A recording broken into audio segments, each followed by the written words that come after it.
आप सभी का स्वागत है हमारे इस चैनल पर। इस वीडियो में हम बात करने वाले हैं भारत के भूगोल पर और आपको बताएंगे कि भारत का भूगोल काफ़ी महत्वपूर्ण पुस्तक है जिसके माध्यम से हम काफ़ी टॉपिकों को अपने कवर करते हैं। जो लोग तैयारी में लगे हुए हैं गवर्नमेंट जॉब के लिए और जो टीचिंग लाइन में जा रहे हैं उनके लिए भी काफ़ी महत्वपूर्ण होगी वीडियो। तो देखिए, भारत के भूगोल की काफ़ी बड़ी भूमिका है। चाहे आप तैयारी में लगे हुए हैं SSC, railway, PCS, RO, ARO या फिर आप लोग एक शिक्षक बनना चाहते हैं तो आपके लिए ये वीडियो काफ़ी महत्वपूर्ण होगी। तो देखिए, इसमें आपको बताएं कि भारत के भूगोल के माध्यम से हम काफ़ी चीज़ों का अध्ययन करते हैं, क्योंकि एक भारतीय नागरिक होने के नाते हमें भारत के भूगोल में जानकारी होनी चाहिए। और अगर आप लोग ज्योग्राफी सब्जेक्ट के शिक्षक बनना चाहते हैं तो आपको इसके बारे में काफ़ी डीप में नॉलेज होनी चाहिए।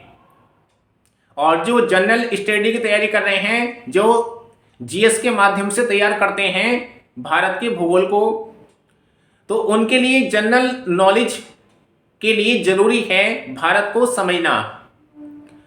भारत के मैप को समझना काफ़ी ज़रूरी है ऐसे अभ्यर्थियों के लिए या शिक्षकों के लिए, क्योंकि ज़्यादातर जो परीक्षाओं में क्वेश्चन पूछे आते हैं वह मैपिंग से पूछे आते हैं। मानचित्र पर आधारित क्वेश्चन आपके, और कुछ सालों से भारत के भूगोल के क्वेश्चन ज़्यादा पूछे जा रहे हैं, जिनमें से एक तो सामान्य जानकारी भूगोल की कि भारत का जो पड़ोसी देश हैं उनकी लोकेशन, कौन कौन से पड़ोसी देशों की सीमा भारत के किन किन राज्यों से टच करती है या छूती है। और जैसे 7 सिस्टर हैं, जैसे असम, मेघालय, नागालैंड, त्रिपुरा, मिजोरम, ये सभी राज्य जो हैं 7 सिस्टर में आते हैं। इनकी सीमा बांग्लादेश से लगती है, कुछ राज्यों की, कुछ की लगती है चीन से और कुछ की म्यांमार से। तो इनके बारे में पूरी नॉलेज होनी चाहिए।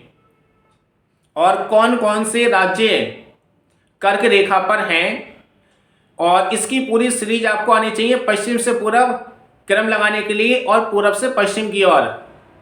इसी प्रकार भारत में मानक देशांतर रेखा निकलती है जो कि 82.5 डिग्री से, और ये आपकी निकलती है नैनी यानी कि इलाहाबाद के पास से गुजरती है, और यह 5 राज्यों से गुजरती है। तो ये आपको नॉलेज होनी चाहिए।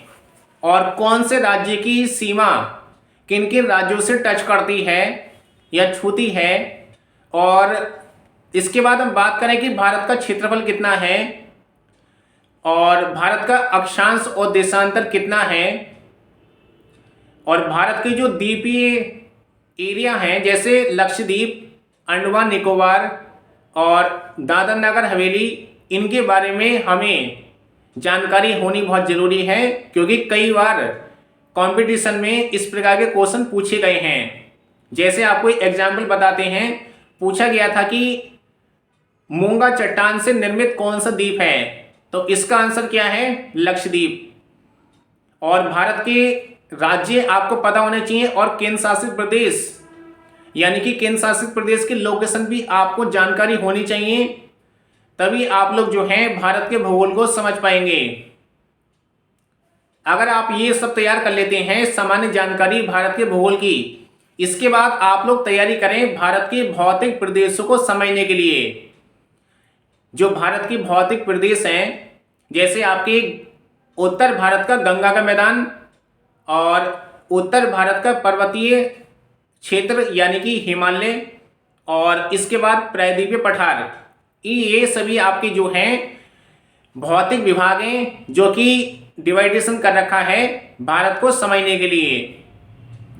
और इसमें हम स्टडी करते हैं कि भारत की सबसे ऊंची चोटी कौन सी है, दक्षिण भारत की चोटी सबसे ऊंची कौन सी है, और कौन सी नदी उत्तर भारत को दक्षिण भारत से अलग करती है। तो ये सभी आपको जानकारी होनी चाहिए। और इसके बाद आपको पता होना चाहिए भारत की मिट्टियों के बारे में, कि भारत में जो मिट्टियां हैं, जैसे भारतीय कृषि अनुसंधान परिषद नई दिल्ली के अनुसार मिट्टियों को 8 भागों में बांटा गया है। तो 8 प्रकार कौन कौन से हैं, कहाँ पर ये राज्य में मिलती हैं मिट्टियाँ, और किन किन राज्यों में इनकी कौन कौन सी फसलों का उत्पादन होता है इन मिट्टियों में, और इनको एक स्थानीय क्षेत्र में किस नाम से जाना जाता है मिट्टियों को। और एक आता है आपका टॉपिक की सोइल प्रोफाइल, इसको भी आप लोग तैयार करें क्योंकि ये बड़े एग्जाम में काफ़ी क्वेश्चन पूछा गया है। और आपको बता दें, इसके बाद आपको जलवायु की नॉलेज होनी चाहिए, मानसून की प्रक्रिया पूरी आपको आनी चाहिए कि मानसून ग्रीष्म काल में कैसे आता है और शीतकाल में कैसे जाता है मानसून, और वेस्टर्न डिस्टर्बेंस ये आपको आना चाहिए। भारत को कितनी ऋतुओं में बांटा गया है, भारत की वनस्पति के बारे में आपको नॉलेज होनी चाहिए, जैसे उष्णकटिबंधीय सदाबहार वन, उष्णकटिबंधीय कटीले वन, इसकी पूरी जानकारी आपके पास होनी चाहिए। जो मेन पॉइंट है आपको इतना तो पता होना चाहिए, जब ही आप लोग अच्छी तरीके से ज्योग्राफी पे पकड़ कर सकते हैं। इसके बाद जनसंख्या के आंकड़े आपको आनी चाहिए, लेटेस्ट वाले जो आंकड़े होते हैं ये आपको कंप्लीट आने चाहिए। यानी कि जैसे किसी राज्य का जनसंख्या घनत्व अधिकतम किस राज्य का है, सबसे ज़्यादा जनसंख्या किस राज्य में निवास करती है, और कृषि संबंधी आंकड़े भी आपको आने चाहिए। जैसे भारत में गेहूं, चावल, चाय, कहवा, इसका उत्पादन किन किन राज्यों में होता है, कौन कौन सी मिट्टी इसके लिए अनुकूल है, टेम्परेचर कितना होना चाहिए, ये सभी चीज़ें, और जनजातियां किन किन राज्यों में निवास करती हैं। जो मुख्य मुख्य जनजातियां जैसे थारू, गोंड, भूटिया, संथाल, गारो, खासी, जयंतियां, ये सभी जनजातियां हैं, इनके बारे में आपको आना चाहिए। और इसके बाद अगर बात करें कि इसमें आपको नॉलेज होनी चाहिए, यानी कि कह सकते हैं इसमें एक भारत के जो आंकड़े हैं लेटेस्ट वाले, और भी जैसे कभी कभी होता क्या है, जैसे माउंट एवरेस्ट है, माउंट एवरेस्ट की ऊंचाई में अभी कुछ सालों में, 1-2 सालों में नई रिपोर्ट आई है, तो ये नए नए आंकड़े हैं, ये आपको भी आने चाहिए।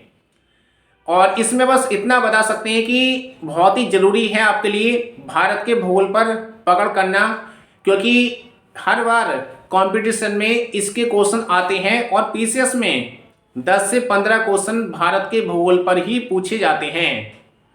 और आरओ की जो परीक्षा आपकी होगी 2023 में, इसमें भी आपके आंकड़े भारत के संदर्भ में पूछे जाते हैं। जैसे विश्व के आंकड़े भी आते हैं कभी कभी, तो जैसे कहवा उत्पादन में प्रथम स्थान किसका है, गेहूं और चावल में कौन कौन से राज्य भारत की प्रथम चल रहे हैं, इस प्रकार के क्वेश्चन पूछे जाते हैं। और भारत की जो एरिया हैं, जैसे उदयपुर है, उदयपुर को कहते हैं झीलों की नगरी, तो ऐसे क्वेश्चन जो है ना, यानी कि उपनाम आप लोग तैयार करें परीक्षा की दृष्टि से।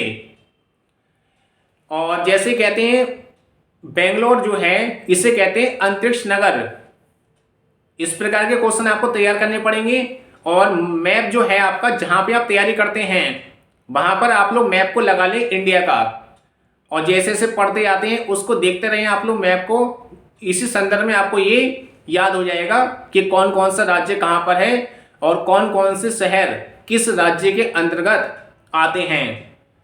जैसे धारवाड़ है, परीक्षा में आता है कि धारवाड़ जो है खनिज के लिए फेमस है।